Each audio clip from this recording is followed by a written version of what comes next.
BNP সরকারের মন্ত্রিসভায় সুযোগ পাচ্ছেন কারা?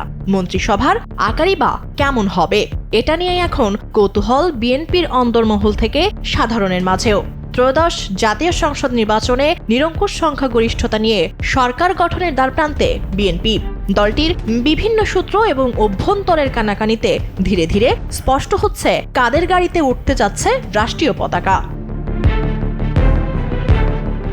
নতুন বাংলাদেশের প্রধানমন্ত্রী হচ্ছেন তারেক রহমান, এটা সবারই জানা। প্রথমবার সংসদ নির্বাচনে অংশ নিয়ে বিজয়ী হয়ে সরাসরি প্রধানমন্ত্রী হচ্ছেন তিনি। গণভোটে হ্যাঁ বিজয়ী হওয়ায় উচ্চকক্ষ এবং রাষ্ট্রপতির নির্বাচনের ক্ষেত্রে রয়েছে জটিল সব সমীকরণ। তারপরও সহজভাবে বললে বলা যায়, রাষ্ট্রপতি, স্পিকার, উচ্চকক্ষ মিলিয়ে বেশ কয়েকটি নাম জোরালোভাবেই উচ্চারিত হচ্ছে।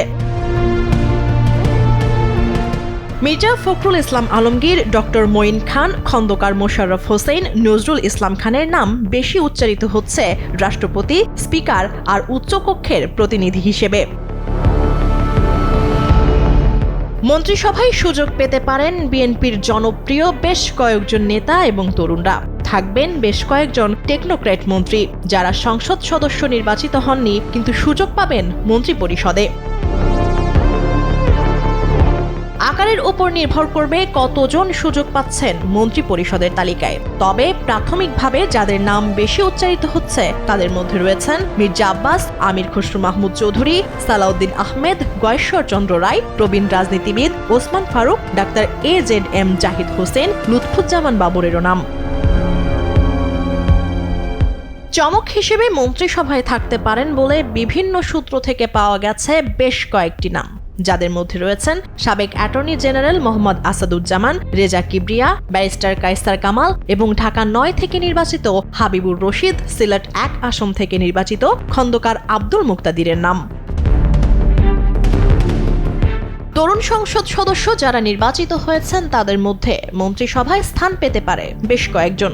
আলোচনায় আছেন শহীদ উদ্দিন চৌধুরী অ্যানি, ইশরাক হোসেন, ববি হাজ্জাজ, বাংলাদেশের জাতীয় পার্টি বিজেপি থেকে নির্বাচিত আন্দালিব রহমান পার্থ, ব্যারিস্টার কায়সার কামাল। বিএনপি প্রধান তারেক রহমান যদি ইশরাক হোসেনকে মেয়র হিসেবে চিন্তা করেন তাহলে অবশ্য তাকে মন্ত্রিসভায় দেখা নাও যেতে পারে। এদিকে সংসদ সদস্য হিসেবে নির্বাচন করেননি এমন বেশ কয়েকজনের নাম শোনা যাচ্ছে টেকনোক্র্যাট মিনিস্টার হিসেবে, যাদের মধ্যে প্রথমেই রয়েছে রুহুল কবির রিজভীর নাম। প্রবীণ এই রাজনীতিবিদ কখনো এমপি কিংবা মন্ত্রী হননি, তবে এবার তিনি পূর্ণ মন্ত্রীর পদমর্যাদা পেতে যাচ্ছেন বলে আলোচনা রয়েছে। তালিকায় রয়েছেন তারেক রহমানের উপদেষ্টা ডক্টর মেহেদী আমিনের নাম। যুক্তরাজ্য, যুক্তরাষ্ট্র এবং বিদেশে অবস্থানরত বেশ কয়েকজন বিশেষজ্ঞকেও দেখা যেতে পারে মন্ত্রিসভায়। বিএনপি জোট থেকে নির্বাচিত গণসংহতি আন্দোলনের জোনায়েদ সাকি আর গণ অধিকার পরিষদের নুরুল হক নূর মন্ত্রিপরিষদে সুযোগ পেতে পারেন বলে জানা গেছে। তবে কারা পূর্ণমন্ত্রীর মর্যাদা পেতে পারেন আর কারা প্রতিমন্ত্রী, উপমন্ত্রী হবেন সেটা নিশ্চিত করে বলা যাচ্ছে না। তবে সিনিয়র বিএনপি নেতা যারা আছেন, পূর্বে যাদের মন্ত্রণালয় চালানোর অভিজ্ঞতা রয়েছে, তারা পূর্ণমন্ত্রীর মর্যাদা পাবেন বলেই শোনা যাচ্ছে। আর এদের বাইরে এবারের সরকারে বেশ কয়েকজন টেকনোক্র্যাট মন্ত্রী পূর্ণ মর্যাদা পাবেন। এছাড়াও গুরুত্বপূর্ণ মন্ত্রণালয়ের দায়িত্ব পাবেন বলেও জানা গেছে। এদের বাইরে মন্ত্রী কিংবা প্রতিমন্ত্রীর মর্যাদায় বিভিন্ন গুরুত্বপূর্ণ দায়িত্ব পেতে পারেন সমাজের বিশিষ্ট ব্যক্তিত্বরা। এমন কথাও বেশ জোরে সোরেই শোনা যাচ্ছে। বিএনপির পক্ষ থেকে দাবি করা হয়েছে 15 ফেব্রুয়ারি নবনির্বাচিতদের শপথ পড়ানোর জন্য, যদিও অন্তর্বর্তী সরকারের পক্ষ থেকে এখনো নিশ্চিত করে কোনো তারিখ ঘোষণা করা হয়নি। শপথ অনুষ্ঠানের পরপরই মন্ত্রিসভার সদস্যদের ডাক পড়বে এবং মন্ত্রণালয় বণ্টন করা হবে বলে জানা গেছে।